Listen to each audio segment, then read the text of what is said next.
Ji dear students, now we are going to start our next topic that is about sport and movement. और जैसा कि इसके नाम से हमें पता चल रहा है कि इसके अंदर दो कंपोनेंट्स हमने स्टडी करने हैं, एक स्पोर्ट और दूसरा मूवमेंट का है। स्पोर्ट के अंदर आप लोगों को पता है कि हमारी बॉडी के अंदर जो मेन कंपोनेंट स्पोर्ट प्रोवाइड करने में इन्वॉल्व होता है दैट इज़ स्केलेटन। तो इस यूनिट के अंदर, इस चैप्टर के अंदर हम एक तो स्केलेटन के बारे में पढ़ेंगे और मूवमेंट के अंदर इन्वॉल्व होते हैं मसल्स। तो इसीलिए this unit is actually related with the मस्कुलो skeletal system. तो हम स्केलेटन को पढ़ेंगे और मसल्स को पढ़ेंगे कि ये किस तरह से स्पोर्ट और मूवमेंट के अंदर इन्वॉल्व होते हैं। हम चलते हैं अपने फर्स्ट कंपोनेंट की तरफ, that will be related to the human skeleton. और ह्यूमन स्केलेटन में आपने याद रखना है जनरली कि स्केलेटन की डिफरेंट टाइप्स होती हैं, आप लोगों ने पढ़ी होंगी। एक एक्सोस्केलेटन और एक एंडोस्केलेटन, ये प्रीडोमिनेंट टाइप्स हैं स्केलेटन की। यहाँ पर हमारा फोकस एंडोस्केलेटन के ऊपर होगा। और एंडोस्केलेटन की अगर हम जनरल कैरेक्टर्स को देखें तो this skeleton is present inside the body और it provides external attachment to muscles, यानी मसल्स इसके बाहर अटैच्ड होंगे। This endoskeleton arises from the mesoderm. और आपने याद रखना है as compare to exoskeleton this is living in nature. अब लिविंग नेचर का मतलब ये है कि एंडोस्केलेटन ग्रो भी करेगा and this endoskeleton is made up of cells, क्योंकि जो भी स्ट्रक्चर सेल्स की बनी होगी उसको हम लिविंग का नाम देंगे।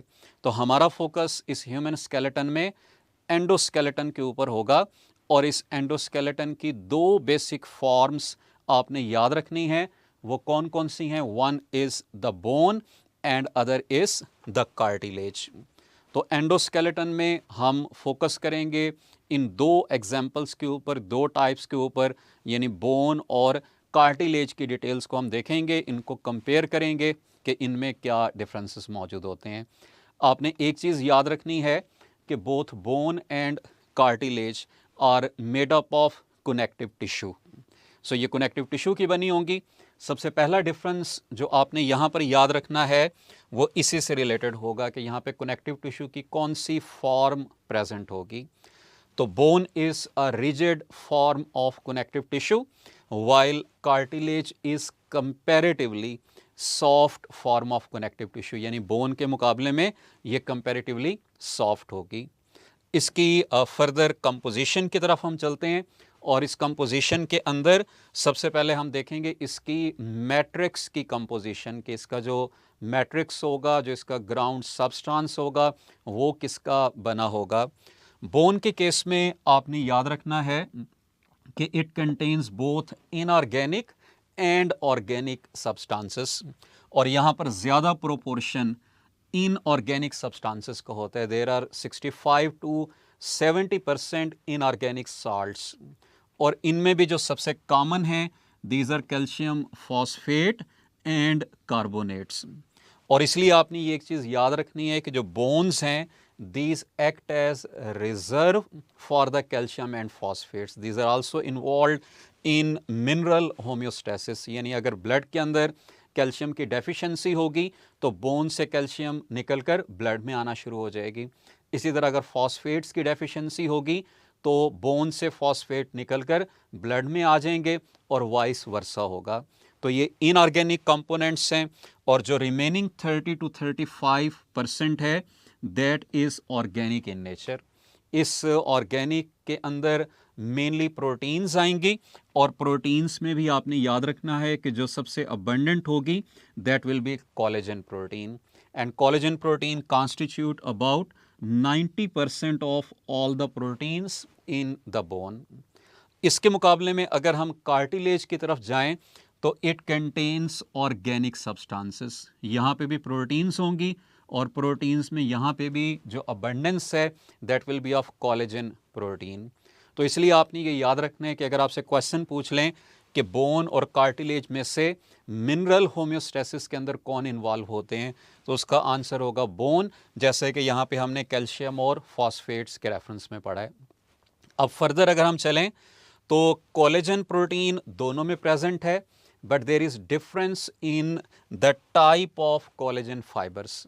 अगर आपसे पूछा जाए कि बोन के अंदर कोलेजन फाइबर्स की कौन सी टाइप होगी, तो they are made up of type 1 collagen fibres, while cartilage is made of type 2 collagen fibers।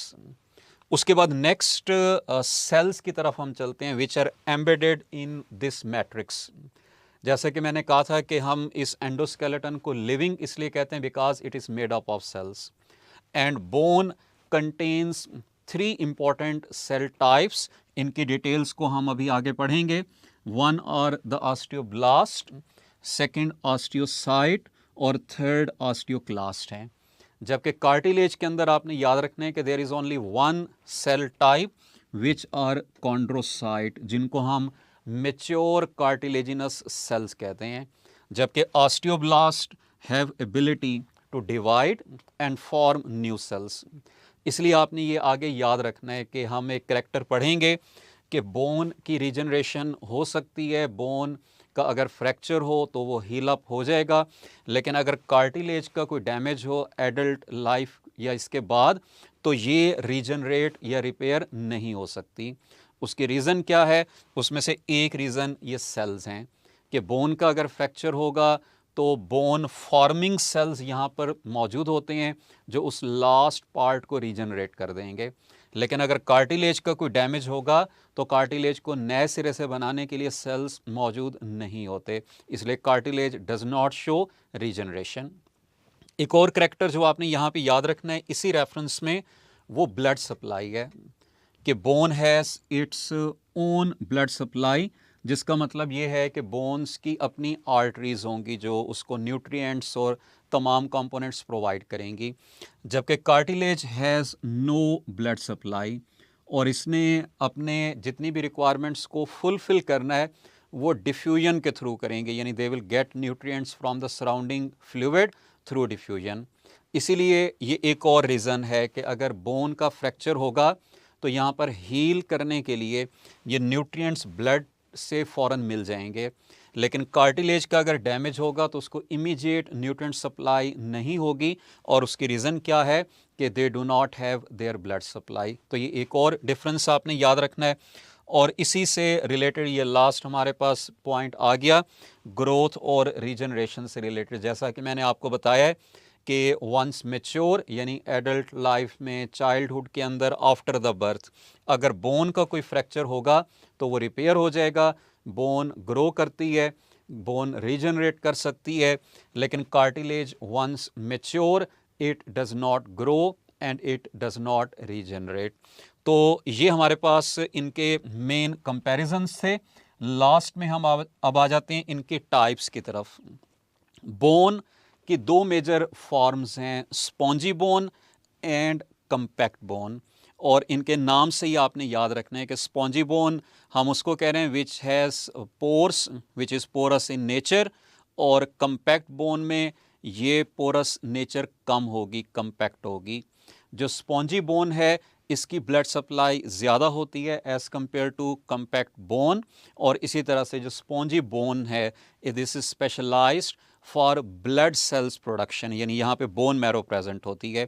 और कंपैक्ट बोन का जो मेन फंक्शन है that is to provide site for muscle attachments. Cartilage की 3 basic types हैं, इनमें जो सबसे abundant type है दैट इज़ हाइलिन कार्टिलेज, और सेकंड टाइप आपने रेस्पिरेटरी सिस्टम के अंदर पढ़ी होगी दैट इज़ इलास्टिक कार्टिलेज, और आपने वहाँ पर एपिग्लॉटिस को पढ़ा था कि that is made up of elastic cartilage. और तीसरी टाइप फिब्रोकार्टिलेज है, वर्टिब्रल कॉलम में वर्टिब्रल डिस्क प्रेजेंट होती है, दिस वर्टिब्रल डिस्क कंटेन्स फिब्रोकार्टिलेज। तो ये कार्टिलेज की 3 टाइप्स आपने याद रखनी है, और इसी तरह बोन की आपने 2 फॉर्म्स पढ़ी हैं। अब हम चल रहे हैं बोन के सेल्स की तरफ। आपने अभी पढ़ा था कि there are 3 types of the bone cells, osteoblast, osteocyte और ऑस्टियोक्लास्ट। तो एक तो आपने इनकी डायग्राम्स को याद रखना है, इससे आपको 1-2 करैक्टर्स यहाँ पर याद रखने में आसानी रहेगी। ऑस्टियोब्लास्ट सेल्स हैं, दूसरी टाइप हमारे पास ऑस्टियोसाइट की है, और तीसरी टाइप हमारे पास ऑस्टियोक्लास्ट की है। ये 3 सेल टाइप्स हैं जिनको हम बोन के साथ रिलेट करते हैं। इन तीनों सेल्स को हम कंपेयर कर लेते हैं कि इनमें क्या डिफरेंसेस मौजूद होंगे। सबसे पहला डिफरेंस इनके रोल से रिलेटेड, इनके इंट्रोडक्शन से रिलेटेड हम पढ़ेंगे। जो ऑस्टियोब्लास्ट हैं, these are bone forming cells, यानी ये वो सेल्स हैं जो बोन की फॉर्मेशन के अंदर रोल प्ले करते हैं। ऑस्टियोसाइट और mature bone sales, while osteoclast और बोन डिसॉल्विंग सेल, यानी बोन के किसी पार्ट को अगर डिसॉल्व करना है, बोन की रिजॉर्प्शन करवानी है, तो उसके अंदर ऑस्टियोक्लास्ट इन्वॉल्व होंगे। उसके बाद इनके डायग्राम से आपको आइडिया हो जाएगा कि दिस ऑस्टियोब्लास्ट कंटेन 1 न्यूक्लियस पर सेल, तो इसलिए इनको हम मोनोन्यूक्लिएट कहेंगे। इसी तरह से जो ऑस्टियोसाइट हैं, दे कंटेन 1 न्यूक्लियस पर सेल, इनको भी हम मोनोन्यूक्लिएट कहेंगे। जबकि जो ऑस्टियोक्लास्ट हैं, दे कंटेन मल्टीपल न्यूक्लियाई, तो ये मल्टी न्यूक्लिएटेड होंगे। तो आपसे अगर इन तीनों में से पूछते हैं कि which one is the multinucleated cell, तो उसका आंसर होगा ऑस्टियोक्लास्ट। नेक्स्ट हमारे पास इनका जो करेक्टर है वो इनकी डिफ्रेंसिएशन से रिलेटेड है, मेच्योरिटी से रिलेटेड है। जो ऑस्टियोब्लास्ट हैं, these are dividing cells, these are immature cells, undifferentiated cells. जबकि ऑस्टियोसाइट और ऑस्टियोक्लास्ट, ये आपने याद रखना है कि these are mature bone cells. उसके बाद लास्ट में हम इनका इंडिविजुअल रोल डिटेल से देख लेंगे। सबसे पहले हम ऑस्टियोब्लास्ट की तरफ आ जाते हैं। इसके आपने जो मेन एक्शंस याद रखने हैं कि एक तो ये इन्वॉल्व होता है बोन मैट्रिक्स की प्रोडक्शन के अंदर, यानी बोन के अंदर जितने भी आपने इनऑर्गेनिक सब्सटेंसेस पढ़े हैं या ऑर्गेनिक सब्सटेंसेस पढ़े हैं, कोलेजन, प्रोटीन वगैरह, ये तमाम कौन सिक्रीट करता है? That are secreted by the osteoblast. और उसके साथ साथ आपने ये याद रखना है कि these are responsible for mineralisation of the matrix. Matrix में वही इनऑर्गेनिक सब्सटेंसेस आएंगे और उनकी एडिशन में भी इन ऑस्टियोब्लास्ट का रोल होगा। ऑस्टियोसाइट की तरफ हम चलते हैं। They are responsible for maintenance of bone, calcium and other minerals, यानी बोन के अंदर एक तो बोन की अपनी मेंटेनेंस और बोन के अंदर जो कैल्शियम की मेंटेनेंस है, ये ऑस्टियोसाइट्स ने मेंटेन करनी है। और उसके साथ साथ आपने याद रखना है कि they provide strength to the bone, और इसलिए बोन को मैकेनिकल लोड से प्रोटेक्ट करना, स्ट्रेस से प्रोटेक्ट करना, उसके रिस्पॉन्स को रेगुलेट करना, ये भी इन ऑस्टियोसाइट का फंक्शन होगा। जो ऑस्टियोक्लास्ट हैं, मैंने बताया कि ये बोन डिसॉल्विंग सेल्स हैं, और डिसॉल्व करने का मतलब ये है कि their action is similar to the phagocyte, so they are phagocytic in action. ये एक्स्ट्रा पार्ट को डिसॉल्व करेंगे और इस प्रोसेस को हम बोन रिजॉर्प्शन का नाम दे देते हैं। बोन डिसोल्यूशन भी आप कह सकते हैं, बोन रिजॉर्प्शन भी इसको कह सकते हैं। सो ये हमारे पास ओवरऑल कंपैरिजन था बोन का और कार्टिलेज का। उसके साथ हमने बोन के सेल की डिफरेंट टाइप्स को पढ़ा है। अब इन टॉपिक से रिलेटेड चंद एक प्रैक्टिस क्वेश्चंस को हम देख लेंगे ताकि आपका ये टॉपिक रिव्यू हो जाए। क्वेश्चन नंबर 1 हमारे पास है, these represent endoskeleton in humans, alpha bones only, beta cartilage only, Charlie both bone and cartilage, और डेल्टा है hair and nail। तो आपने अभी पढ़ा है कि एंडोस्केलेटन की फर्दर 2 टाइप्स हैं, बोन एंड कार्टिलेज, जबकि जो हेयर और नेल हैं they form the exoskeleton in humans. तो इसलिए इस क्वेश्चन की करेक्ट ऑप्शन हमारे पास चार्ली होगी। क्वेश्चन नंबर 2 को हम देखते हैं। These are the cells which work like phagocytes, osteocyte, osteoblast, osteoclast, chondrocyte. ये भी आपने अभी टॉपिक में पढ़ा है कि जो ऑस्टियोक्लास्ट हैं ये बोन को डिसॉल्व करते हैं, दे हैव फेगोसिटिक एक्शन। तो इसलिए इस क्वेश्चन की करेक्ट ऑप्शन हमारे पास चार्ली होगी। क्वेश्चन नंबर 3 की तरफ हम चलते हैं। All of the following are important components of bone except alpha calcium phosphate, beta collagen type 2, Charlie osteoblast और डेल्टा ऑस्टियोक्लास्ट। जी शेराज, आप क्या कहते हैं, क्या होगा आंसर? बीटा इसका करेक्ट आंसर होगा, क्योंकि आपने टॉपिक के अंदर अभी पढ़ा है कि जो बोन है इट कंटेन्स टाइप 1 और जो कार्टिलेज है it contains type 2, so beta will be correct answer of this question. Question number 4 की तरफ हम चलते हैं। These are immature cells having further ability to divide. तो इमेच्योर सेल एक ये करेक्टर पूछा है और दूसरा कहा है कि they further have ability to divide. Options है हमारे पास ऑस्टियोब्लास्ट, बीटा पे है ऑस्टियोसाइट और चार्ली पे है कॉन्ड्रोसाइट और डेल्टा पे ऑस्टियोक्लास्ट। जी मरियम, आप क्या कहते हैं इस बारे में, इसका क्या करेक्ट आंसर होगा? इसका करेक्ट आंसर बिल्कुल बनेगा अल्फा, यानी osteoblast are the immature cells which have further ability to divide.